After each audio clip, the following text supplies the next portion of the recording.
over the next 30 years.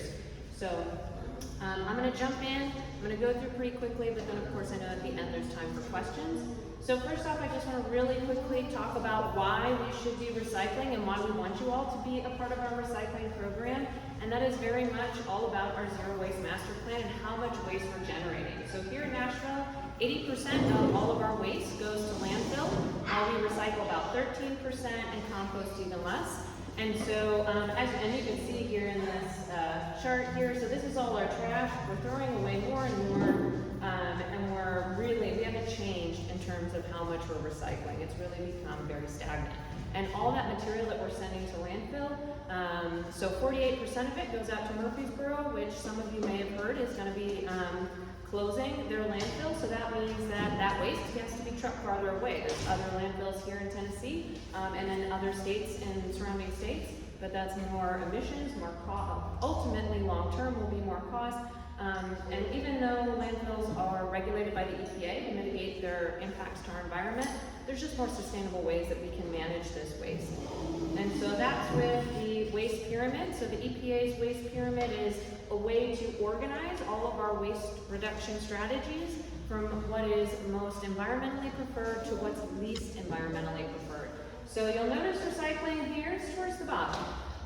That's okay, it's an important part of this whole structure, but it's important to remember that when we're talking about our waste and talking about all that material that's going to landfill, we need to start thinking upstream first. And what that means is, how do we come up with ways that we're not creating waste in the first place? If you don't have waste to throw away or dispose of, you don't have to put it in a landfill if you don't create it. So we want to start, and this is very much with our zero waste master plan as well. Think about this higher level first. How can you refuse things like single-use plastics?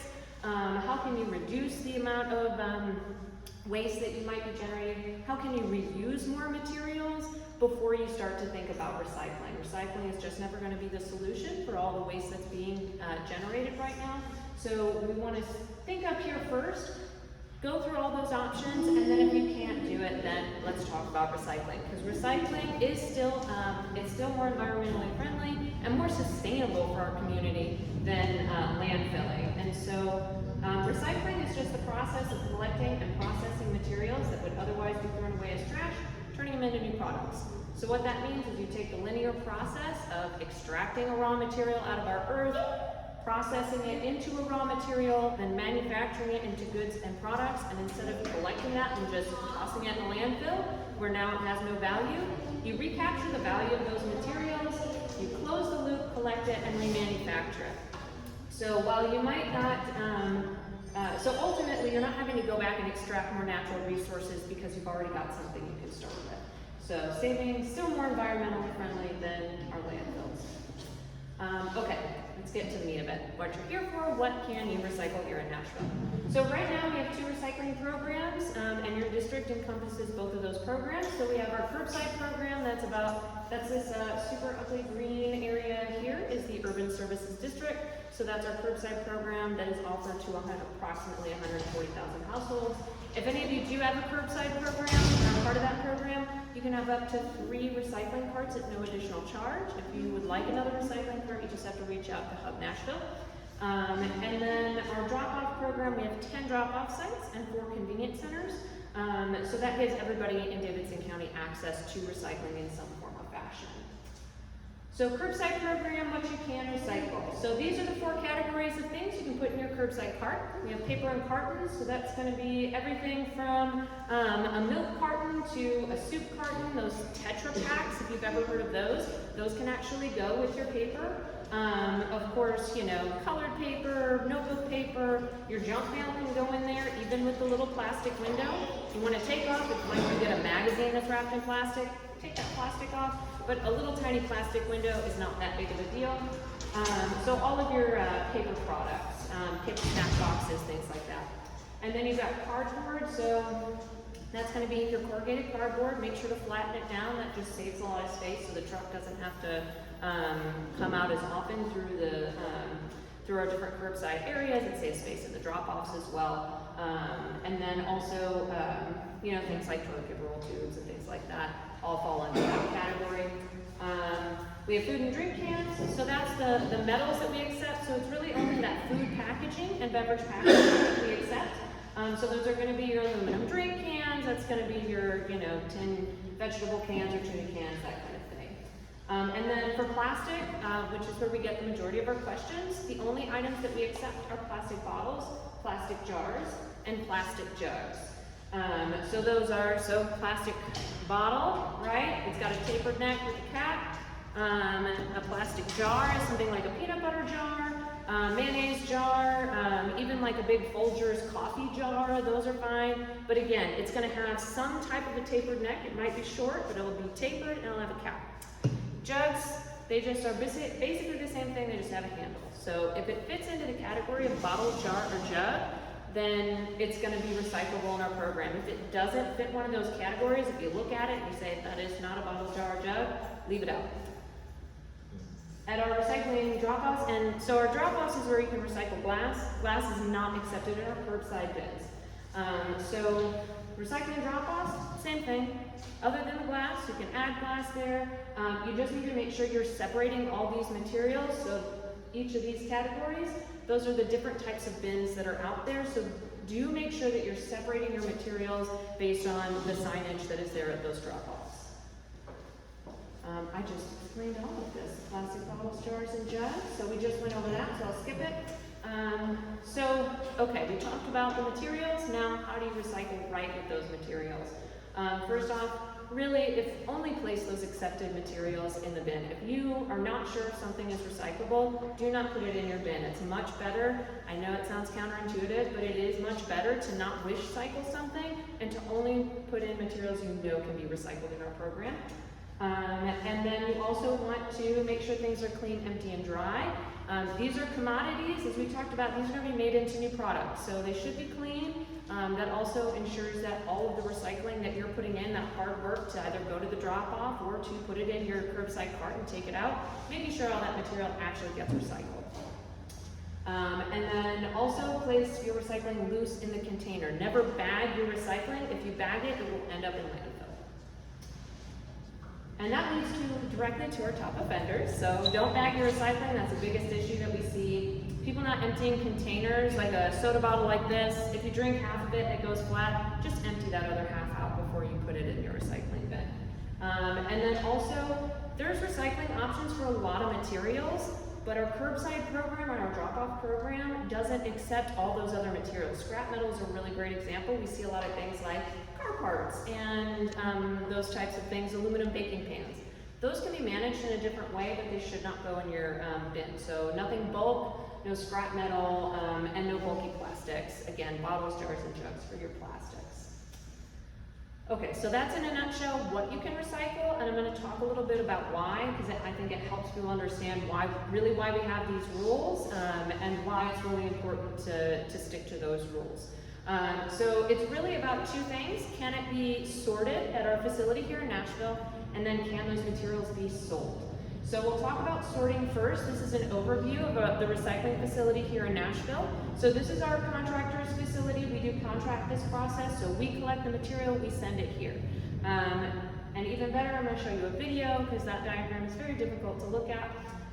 But really, it's important to know that this facility is designed to sort your recyclables. It's not designed to sort your trash from your recyclables. So let's... I don't think the video transferred over. Oh no! No! That's okay. Okay, then we're going to go back to the diagram that's hard to figure out, but I've got a pointer, so it's going to be just fine. Okay, so over here you've got your truck. Our trucks get weighed on the way in and on the way out, so we know exactly how much material we're sending. It goes up a conveyor belt where there's a lot of staff right here. So what they do is they sort out that material that can't be recycled, that could damage the equipment. So that means they're sorting out things like plastic bags, bagged recycling are the two top things that they're pulling out. That's all they're doing. So they just pay for people to do that because plastic bags wrap around the equipment, which means they have to shut it down. They have to cut it out by hand. It costs time, it costs money, and it damages the equipment. Oftentimes they have to replace that equipment. So that's what they're doing. Then next, so cardboard goes over these rotating screens, And then we've got a similar process for paper right in this area. So these rotating screens toss paper over while all the other material falls down. Then your plastic and your cans come up next. So there's a really cool machine that's actually, this is a little bit old. There's a machine that was put in that's called an optical sorter in 2020. And what that machine does is it's got a digital eye, it can pinpoint a PET bottle, and it can shoot it out with an airstream to automatically sort that. So it's a neat piece of technology that we have that helps it be more efficient to pull out some of that material. All the other plastic is sorted by hand. And then after that, we have our steel cans and tin cans. There's a little magnet that kind of rotates on a conveyor belt overhead, and everything that is magnetic will stick to that, and it can be sorted. And then there's a machine called an eddy current that will pull out all the aluminum. So very specific equipment for these very specific materials. There's no equipment in here to sort glass. There's no equipment, again, the plastic is primarily being sorted by hand, and only one piece of equipment that can identify one very specific type of plastic. But as we'll get into, not all of that they pull can actually be recycled. And that's because of, before I get there, glass recycling is kept separate because I just said there's no equipment, as I mentioned. So, but I just want to mention that we do absolutely recycle glass. I just want to dispel that myth. We do not send it to landfill. This does go to Atlanta where it becomes fiberglass and other glass products. It just is held in a bay and then put on a shipping container and then trucked off. Okay, so the next reason that we have our recycling rules is, so we had, can it be sorted, but can it be sold? And that's where the plastics get really complicated, and why we only accept bottles, jars, and jugs. So this is a map of all the recycling facilities that are out here in the Southeast. So very robust recycling industry. We don't have to send anything overseas. It's all managed here in our regional economy. However, each one of these places, they only sort and sell, or they only buy and process certain types of materials. So there might be one company that buys plastic bottles only, and they turn it into carton, because that's what they're doing. These are commodities that all have to get turned into new goods and products. So if there's nobody out there that that has the equipment as well to process something like this or process some of these plastics, and if there's somebody that doesn't have an end market for that plastic on the back end to turn it into new goods and products, then you can put it in your bin all day. It can have as many recycling symbols on it as you want, except nobody's actually buying it and nobody's actually recycling it. So that's what's happening here in the Southeast. Bottles, jars, and jugs have a market to become new goods and products, whereas other plastics currently do not. So not everything with a recycling symbol is recyclable. So I really encourage folks not to trust the recycling symbol and really rather look to bottles, jars, and jugs, paper and cardboard, food and drink cans. Those are the things that you can recycle here. Be confident in those, and just leave everything else out. All right. Other options. So I mentioned as well that there are some things that can still be recycled, just not in our curbside carts. Our convenience centers, we have 4 locations of convenience centers. I think Omohundro is probably the closest to you all. Omohundro Place. So Omohundro and Ezel. And Ezel Pike. So Omohundro, they accept a couple of variable different things, but ultimately at our convenience centers, all of these different items can be managed. We recycle mattresses, carpet, tires, electronics, scrap metal. We also, household hazardous waste is either managed for proper disposal, but if they can reuse it, recycle it, that does happen with those chemicals that you send there. And it's much better than putting that in a landfill where it could have some other negative environmental impacts. Grease, and of course we also accept food waste at our convenience centers if you want to compost. Okay, so this is all very confusing. It was a lot of information that I gave to you very quickly, but there are some really great resources out there for you. If you have more questions, of course you can always reach out to me, but we also have our National Waste and Recycling app. So we've been had this app for about a year or so now, and it's a really wonderful tool. It's got this tool called the Waste Wizard. So you can download it on your mobile device. We also have it on our website at recycle.national.gov. And so you can search a material, plastic jar. So if you type in peanut butter, plastic jar is going to automatically pop up for you. If you start typing in like a strawberry container, a plastic clamshell container is going to pop up for you. So it's very intuitive to be able to find different materials and understand where they go. This will tell you, yes, it's recyclable, or no, it's not. If it is recyclable, it'll tell you where to take it. So that's not just for our traditional materials, but that's for scrap metal items, for all these other types of materials that are out there. We have about 400 materials in this app, and that continues to grow. We add to it all the time. If you don't find what you're looking for, suggest it through it, and that gets looked at regularly and will be updated if we have answers for them. There's a few weird materials we haven't figured out, all right, so another fun thing for you to do is our Get Rowdy Recycle sorting game. So if you want to test your knowledge, or if you have kids and want to test their knowledge about recycling, this is also on our app. It is very fun to play. It works really well on an iPhone or Android smartphone of any kind, as well as an iPad, something like that, as well as on our website. Okay, please do that really quickly, but I am going to do a quick little activity, and then that might answer a few more questions, and then at the end you can ask more. Okay, so this is very exciting. There's also prizes involved, so get excited. All right, so let's pick out my favorite prize. Okay, so what we're going to do is I'm going to ask a question about a material that I've got here. If you want to play, just raise your hand. This is the item that's up for grabs for this first question. You're going to tell me whether or not it's recyclable, and then this is the prize. What is the prize? Oh, this is the prize. This is, it's a utensil set, so it's to-go-ware. It's made of bamboo. Bamboo is compostable, and this is also made of recycled plastic bottles, so you never, ever, ever, ever have to get single-use plastics ever again when you get to go. So it's really nice. It also has chopsticks. So this is our first prize. So I'm going to pick an item, and then if you want to answer whether or not it's recyclable to win these utensils, just raise your hand and I will call on you. I'm going to go with the cremette box. Yes. Recyclable. It is recyclable. And I will make a note here too, so there is a plastic window in here. That's okay. You can take it out if you want, but it's not going to be a problem. So this is 100% recyclable. You get utensils. Would it be considered cardboard recyclable? That's an excellent question. So you can, when you're at a drop-off, you can always default to paper between paper and cardboard. It's kind of a weird thing, but you can. So we also often will say brown on the inside is cardboard, and everything else is paper.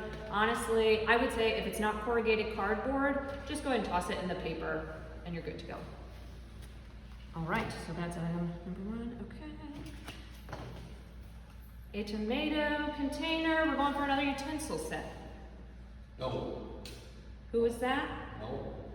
Here a no, that's right, this is not recyclable, so this isn't one of those things that is the same plastic as a PET bottle, except this needs different, so this can be chipped up here with the equipment that people have in the Southeast to recycle a plastic bottle. This actually needs completely different equipment to chip it up.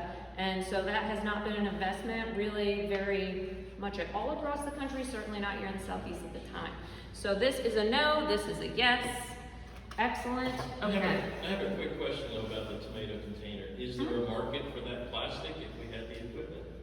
There is, it is, because it's PET, even though, so these have different chemical additives, but still ultimately they are PET plastic. So there would be a market for this, but it's just a lot more complicated, and you'd have to, when there are so many plastic bottles not even being captured right now for recycling, and they have the equipment for this, it doesn't make sense for these items. Okay, next one is going to be a Get Rowdy Recycle reusable bag. Folds up into a little pouch here, also made from recycled plastic bottles. All right, this is our item. Who wants to guess? Does no one want the bag? I can pick out another prize. It doesn't, you don't have to be right. You're gonna win either way. Who wants to guess? 9. So this one is recyclable. So it is a jar, but it's a little tricky. So this is, it is a jar. It's got a very small tapered neck, but it does have a metal lid. So the important thing with something like this is that if you have metal lids on a plastic container, take the metal lid off. This can go with your food and drink cans, so they can be recycled separately, but not together. So together, you are technically right. You wouldn't want that. Okay. All right, we'll do maybe 2 more because I'm in the interest of time. All right, we're gonna go with the Pellegrino. And we will do, wait for it, you know, we'll do a Get Rowdy Recycle t-shirt. It's very soft. Wear it to bed. Wear it out in public. Anyone? Let me guess, on the bottle. Who guessed that? No on the glass. So, no in curbside, no in drop. No on curbside. Yes. But glass is recyclable at a drop-off location. This is a size large. Do you want a large or medium? Thank you. Yeah. All right, we'll do one more here real quick. Okay. Let's do, okay. We're gonna do a K-cup. So this is one of those little coffee pods. Oh, I need to pick out a price. Okay, hold on. What have I got here? Okay, t-shirt or bag.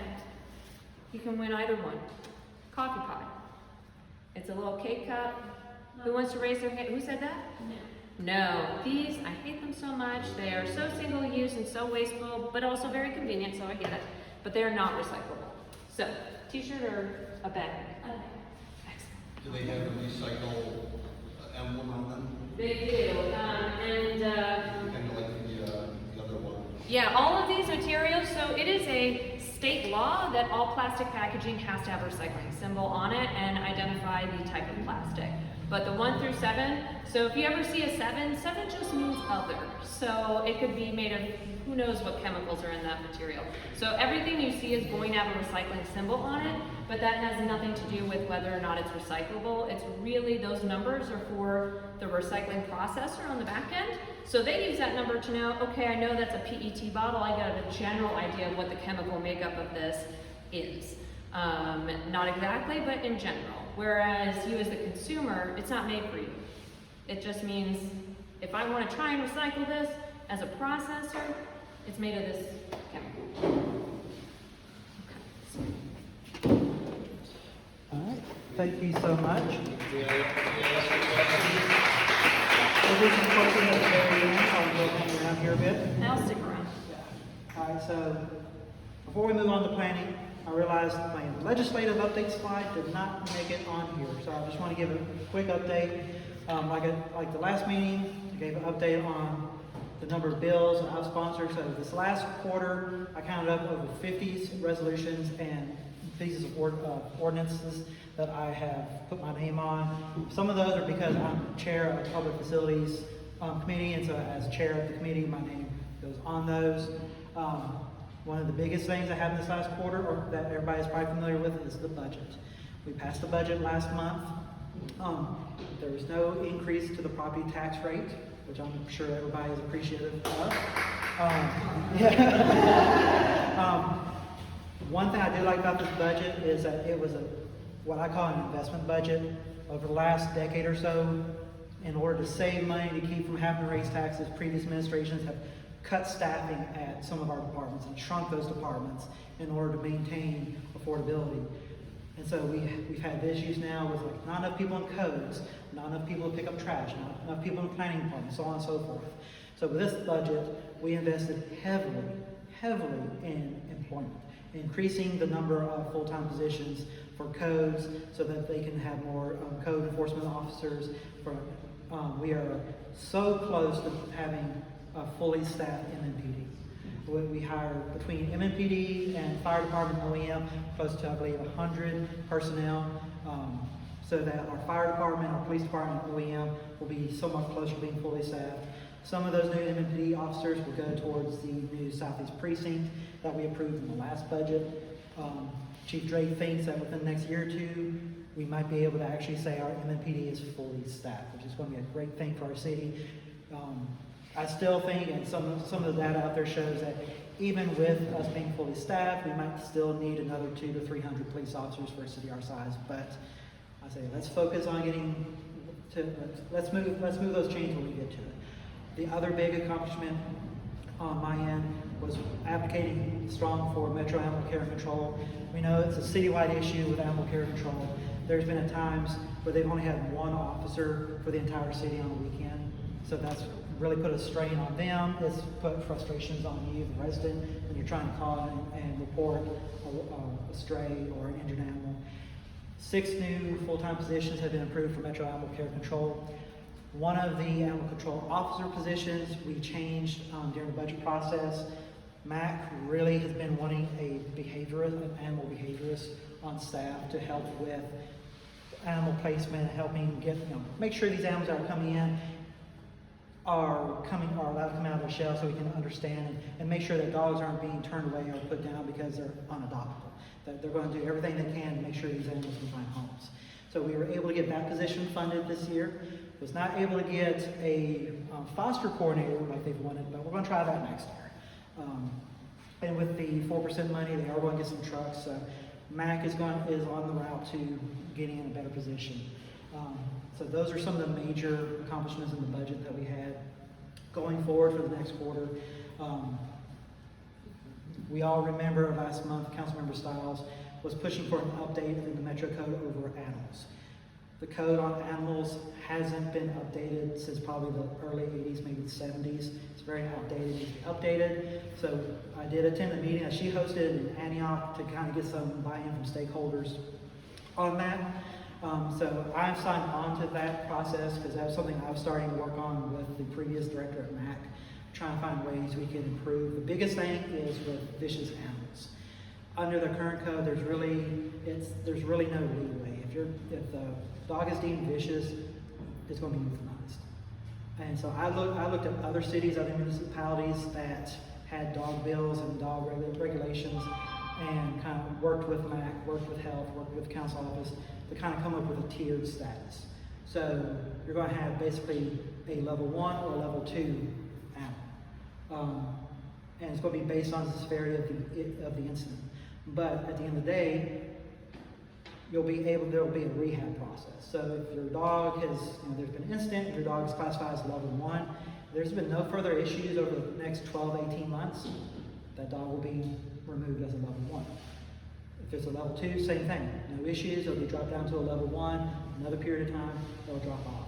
With each level comes with certain responsibilities, such as making sure that your house or your yard is adequately structured for the animal, that if you're walking the animal, you have an adequate leash or a muzzle, something like that. And that there's some checks going on, making sure that you're doing what you need to do to make sure that dog does not become a nuisance or a hazard to the community. So be looking for that. That's coming in the next few months as we're working through that.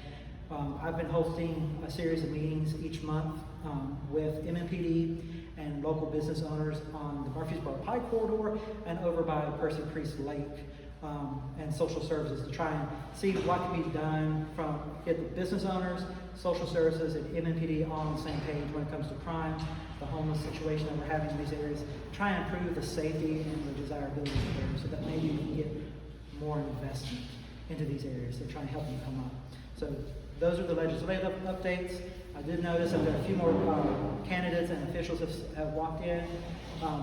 Dr. Berthina Naba McKinney, she is running for school board in District 4, so that's primarily the Donaldson, Hermitage, Old Hickory area. Councilmember J.B. Smiley from Memphis, he is running to be the Democratic nominee for governor. He's right over there. And Karen Johnson walked in, our Register of Deeds. Hello, everybody. So with that, I will go ahead and turn it over to Mr. Logan Elliot from Planning Department to kind of go over contextual overlays and what are they doing. Great. I don't need that because my name is Logan Elliot. I'm with the Planning Department. I'm on the Land Development team, so I review Planning Commission applications. I don't have a presentation or any prizes to give out, but I am here to talk about zoning, so that's just as good. So contextual overlays are a zoning tool in the Metro Nashville zoning code, and essentially they allow an additional layer of regulation to be placed over a neighborhood that governs what could be built there, and essentially it aims at having the new development in a neighborhood be more contextual to the area. And what that means is that there are certain design standards in the contextual overlay that are already set. They can't be modified or changed. You know, it's kind of a one-size template that you can apply to your neighborhood. And it's got, you know, just a handful of regulations that it only takes maybe 10 to 15 minutes to read through and kind of understand what it's getting at. And one of the big things it does is like limit building height. So for new builds in Nashville, our residential districts typically allow 3-story buildings at a maximum building height of 45 feet. What this would do if the property was within a contextual overlay, a property would be limited to either 35 feet of maximum building height or 125% of either neighborhood's average together building height. So let's just say you have a property and both neighbors have a 20-foot tall single-story house, you know, not an uncommon situation.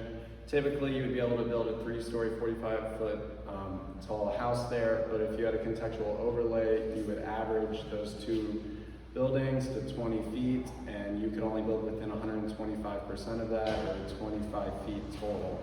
So you would be limiting the building height to more closely reflect the existing character of the neighborhood. There's other things in there about lot coverage, which just gets at how big is the house compared to surrounding neighbors. And there's also some kind of design-oriented components, such as like garages, which way the garage door faces. So it's kind of aiming at getting a neighborhood character that more closely reflects the existing character. So, you know, it's not an uncommon feature in town. There are plenty of examples of areas that have done this. Oftentimes, you know, they're experiencing development pressure and seeing a lot of the new houses go up, and you know, people say, you know, our neighborhood is mostly 1-story houses, and these houses are just so much bigger that we feel like our neighborhood character is being lost. So this is a tool to try to mitigate the neighborhood change over time with new builds. One feature of the contextual overlay is that it requires an entire block to opt into this, essentially. So all the neighbors on the street are essentially opting into this. So there's a bit of consensus building that needs to happen to do a contextual overlay. You know, it's not one property saying, I want to, you know, have my property restricted in this way. It's more of a larger kind of neighborhood scale tool to say, you know, these few blocks or these few streets, this little pocket, you know, whatever area you're interested at looking to kind of preserve, you can put this overlay tool onto. So that's it in a nutshell. You know, we could get into specifics or any questions that you might have, but you know, it's a zoning tool that you know, neighborhoods opt into basically to kind of preserve their character over time. So with the contextual overlays, who starts that process? Is that like the neighborhood comes together and reaches out to the council person says, we want a contextual overlay, or have you seen it more come from the council member initiating the process? It could be either one. You know, it's not really a planning department-led process. This is more of a neighborhood coming together, either through a neighborhood association or through the council member, any kind of civic group that, you know, these people are a part of, that they recognize kind of maybe change in the neighborhood that they're not in support of. But, you know, it's really a bottom-up kind of grassroots effort to do this. So, you know, however, you know, a community can come together. Okay. All right, are you willing to stay behind a little bit for any questions? Yeah. Okay. Well, thank you, Logan.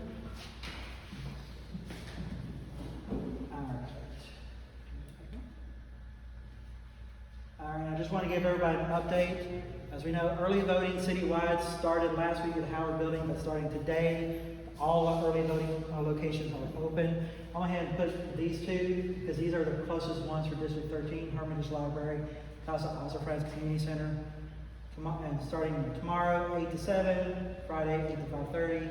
And of course, all this information can be found online. I've shared it on my Facebook and shared it on neighborhood pages as well. But just make sure you get out and vote.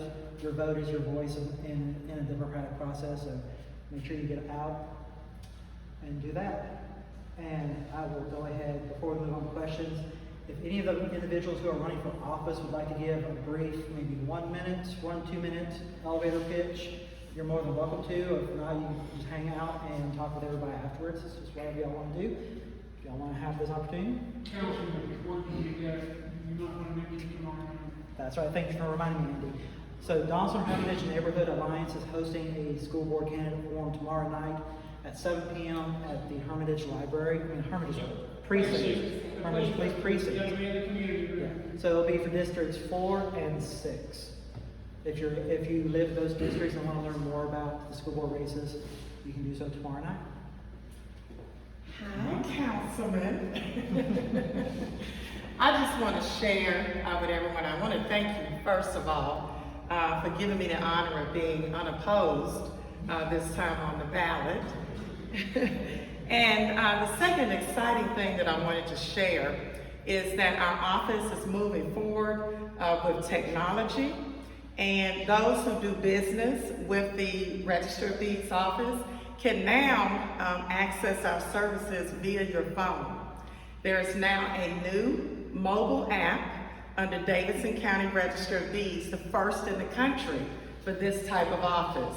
And so we have been working on that diligently for the last 2 years. So when you want to go to Parcel Viewer and look up the information on the different parcels, as the Planning Commission has shared with you this evening, you can do that right here on your phone without having to get on the computer. You can also go to the Davidson portal if you're subscribed to that service in our office, as well as if you just want to call. Like, you don't have to remember the telephone number to our office. It's on the app where you can just press the button and then you get a live person to help answer your questions about property, whether that be about survey information, whether that be about your property lines, whether that be about your deed, any kind of paperwork or information relative to that parcel and property. So I'm excited for being given the honor of being your Nashville-Davidson County Register of Deeds. I ask you for your vote. I never take that for granted. Again, I'm on this ballot, unopposed, but I still value your vote and your confidence in me as your Register of Deeds. So thank you, Councilman, for giving me the opportunity to speak. Thank you.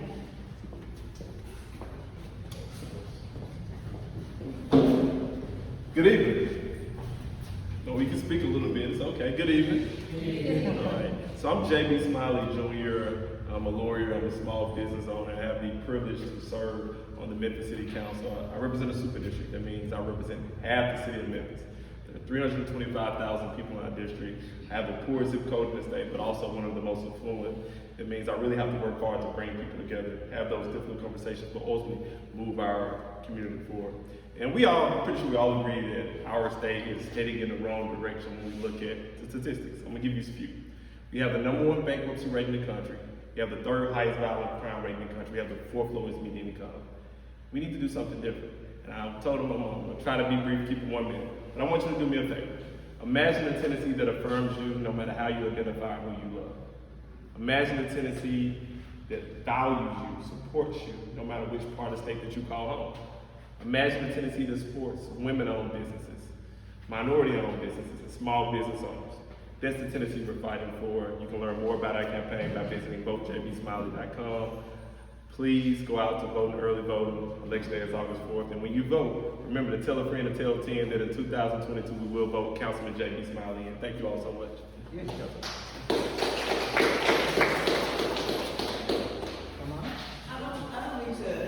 I'm so happy to be here, and I'm so thankful for Russ giving us this opportunity. I just wanted to give a quick reminder that there are also 4 amendments on the ballot that you need to decide on. The suggestion is that you vote yes on all 4 amendments, but I'm suggesting that you read them, and if you have any issues understanding, please reach out to someone who can explain them to you. But don't forget to vote on those amendments. It's extremely important.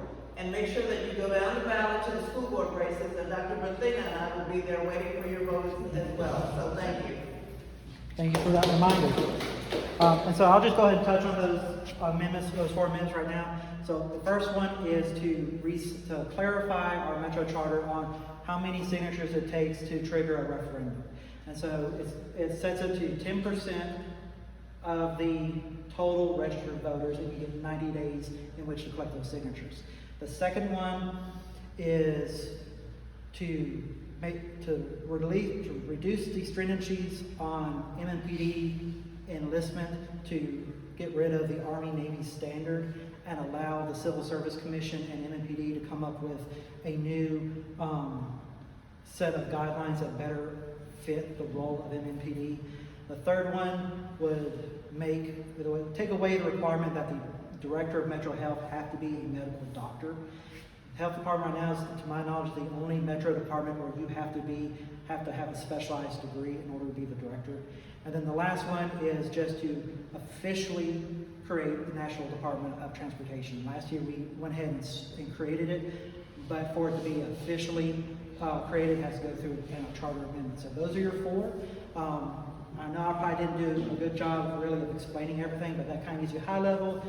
If you go to my Facebook page, Russ Bradford, Metro Council, State Rep Darren Jernigan did a good job of breaking the 4 down and explaining them.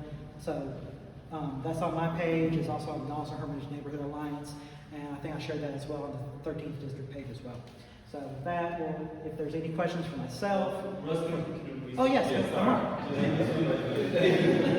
thank my friend for inviting us to this meeting and for your canvassing. This is my address. We've been at the polls, working, door knocking, working during your vote. I was honored to be here today. My name is Justin Jones. I'm a community organizer running for an open seat in District 52 State Legislature. Been endorsed by the Tennessee State Employees Association as well as an array of state elected officials who believe that we need bold voices on the Hill to fight for things like environmental justice, like my friend here was talking about, living wages, health care, racial justice. I've been fighting this for the past 10 years since I was a student at Fisk University. Also a minister, Methodist minister. We happen to be at Arlington United Methodist Church, and believe that we need to act in a way that is just, that is in accordance with uplifting and affirming people, not beating people down. What I've seen at the Capitol has disturbed me so much, and I'm 26, I'm running because I believe that we need a new voice, we need a new energy, we need to shift and push back against the extremism that is bringing our state backwards. And so we'll be happy to answer any questions at the end, and it's good to meet you.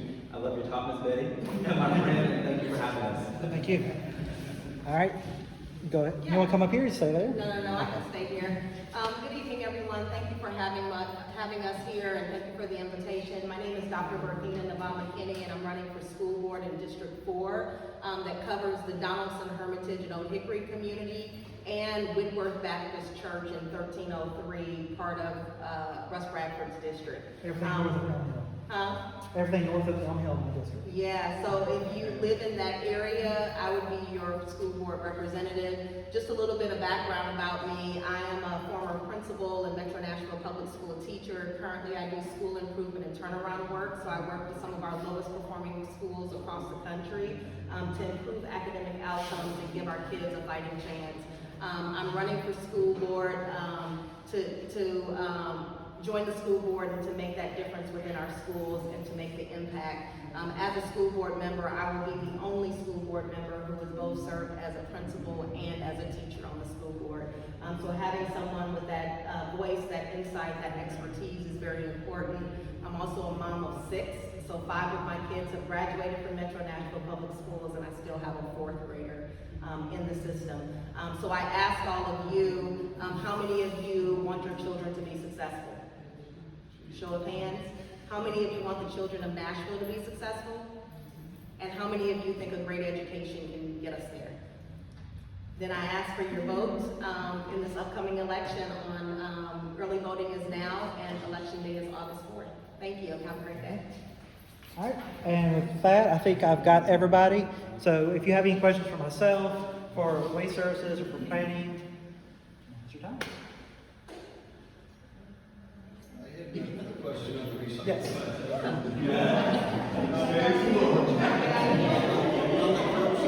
Yeah. Is that anybody in Davidson County is eligible for curbside? You just have to sign up for it, or is it just certain pockets of the county? It's just certain pockets. So our curbside program is funded. Ooh, yeah. Excellent. So there's 2 tax districts in the city of, or in Metro Nashville Davidson County. So that ugly green portion is what's called the Urban Services District. So everyone in Davidson County pays one property tax. If you are in the Urban Services District, you actually pay an additional tax for additional services. So that's where the funding comes for the curbside program. There are areas that do over time have been annexed into that urban services district that then are eligible for curbside programs. That includes our trash and recycling. So it's just that urban services district at this time. Okay, so You're in we're Woodland. so Woodland, playing off of that road, we're missing that. Yeah, so basically this area right here, so from Blackwood Drive all the way down to where District 29 starts, that's all general services. Is that where Woodland Point is, right in that spot? Exactly. Okay. So the process basically, and I had a meeting a year or two ago virtually and talked about this. Process is if an area, if the majority of people over here wanted to be annexed, then I would draft an ordinance. It would go through 3 readings of the council. But if it passed, it would take a year before you got your service. So starting January, so let's say we started now. As long as it passed by the end of December, it could start January 1st of 23. You would start paying the new tax January 1st of 23, but you wouldn't start to see your services until January 1st of 24. So you have to pay a year into it before you see services. So you'd have to get all the residents to buy into the new tax. And you know, the meeting I had was because when I was on the campaign trail and talking to people, I had a lot of people over here asking like, why do we have to pay extra for trash? Why do we not get recycling? Why do we not have street lights? Or why does my neighbor have to pay extra for a street light? Like, because technically we live in the country. That's the easiest way I describe to people is, you live in any other county, you live in the county, you live in the city. City, county. And so, you live in Wilson County and not in Mount Juliet or Lebanon, you pay extra for all these services. If you live in the city, you would. That's kind of the way it breaks down. So, because it would, and I don't have, I wish Ms. Woolhoy was here with me. I can't remember the exact figure of what the difference is between the 2 tax districts. But So these folks also get free garbage pickup then, as part of this extra service they're paying taxes for?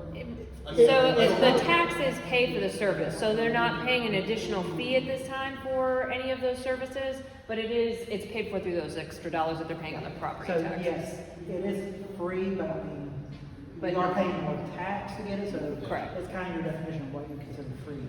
I have a quick question. So what we're seeing, so I live in an area where we don't have recycling and we have to pay extra. But what we're seeing is more companies are not doing recycling anymore because of the cost of it is going up. So how do we partner with, I guess, the city to get more recycling done? Because I've had to do away with my recycling service because they dropped it. One thing I've mentioned to, when it was Public Works now, Metro Waste Services is, with the lights on you may not be able to see as well, but if you live in District 13, you really would have to go all the way to the dumps when you got to high school to utilize convenience center or use the Ezel pipe right here. So I've advocated for increasing the number of convenience centers across the county to make, because for individuals like ourselves who live in the GSD who don't have recycling, that have to take it somewhere, or your private service may have dropped it. In Hermitage, you've got the high school where you go all the way up to Old Hickory. So it's like What's that? Old Hickory Village right here, or McGann High School. So if we could increase the number of drop-offs in the GSD to make it more convenient, I think that's something we need to do. I've also asked and pushed, kind of help break down or kind of prevent some of the contamination. I know there's been several times I kind of get a little irate when I go here and I go up to the plastic bin and you see plastic bags, or you see a bag full of shredded paper in the plastic bin. After the tornado, there was some lumber and debris in recycling bins. It's like, when you see that entire bin goes to the trash. So it's like, so I would like to see, and like in Williamson County, they have van drop-offs, and we do have the convenience centers which are manned. Like, let's kind of expand some of those and put some more manned positions on manned posts out here.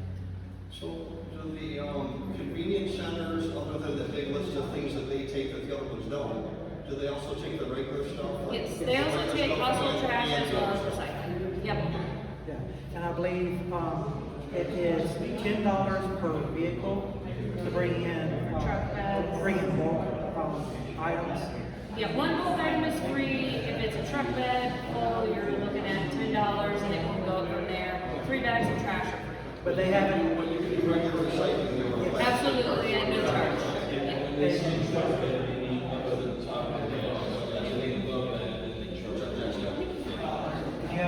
you have 2 questions.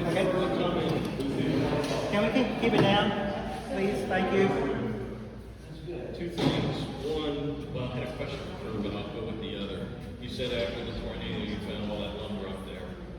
The comment I have for that. For a week, I did not hear anything from my Metro councilman about any effort to clean up where I live, and I live very close to that place.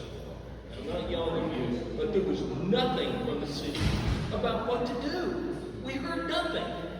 And then when someone finally came in, it was this church from North Carolina who wanted you to sign a note saying, you look at the world the way we do, or we're not going to help you. And they were anti-gay. They were anti-trans. I mean, it was a hateful, I mean, it was almost a cult. So yes, there was lumber where the recycling is, because I had nowhere else to put it at the time. But that's all I wanted to say about that. But I have a question about Hamilton Creek. Okay. So if we want recycling bins put in there, would that be under Metro Parks, or would that fall under the city, or how would that happen? With Hamilton Creek, that would be under the city. I think that would probably be parks, since Hamilton Creek Park is Metro. That would fall in parks, and I can ask, what will it take to put recycling bins out there?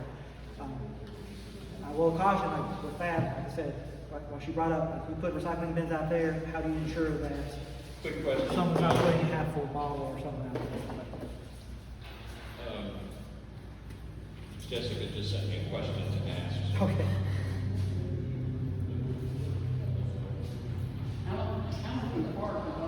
Okay, I'll talk. Oh, yeah, that was the other. Is there any thought given to, because they do this in other states, I believe, doing a deposit on glass bottles?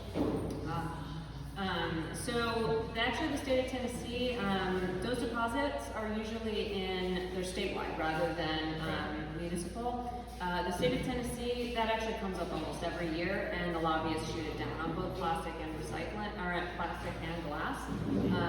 So it comes up every year. I would reach out to any of those state officials, any of your state elected officials, and reach out to them and let them know that you want to advocate for that. But it keeps getting beaten down by lobbyists, but ultimately it comes up almost every year. Same thing with like single-use plastics. The state, a year or two ago, basically put a statewide ban on any city or county making bans on single-use plastics. Interesting. It's actually any packaging at all whatsoever. So it's called the Tennessee Clean Act, and my wife Laura was trying to, get behind it, and like the Tennessee Wildlife Resources are impetus behind it, and I think it would be wonderful, because I pick up the trash up on Bell Road, and obviously if the pop bottles and pop cans at 10 cents, you might see the homeless people picking that up. It would be a win-win. Well, and I will say, I was in New York City over Christmas, and they actually have machines on the street where you can put in and get the money. And yes, you saw the homeless collecting all the recycling. I mean, we want to see Tennessee cleaner. We moved here 2 years ago. We're appalled at the garbage here. I'll go up on Bell Road and clean up my development, and a week later, 2 weeks later, I get another bag of garbage. It's almost like you're fighting a battle you can't win, but we do what we can. But yeah, if we could get a bottle deposit thing, that would be part of the overall, scheme of things. But I guess, like you said, we have to talk with our state legislatures about that, Yeah, definitely reach out to your state elected officials and kind of help because on this, like she said, the lobbyists don't want it, so they put pressure on the legislators to not pass it. We need to put equal or more pressure on them so they listen to us, people who actually elected them in the office, not the people who line their pockets.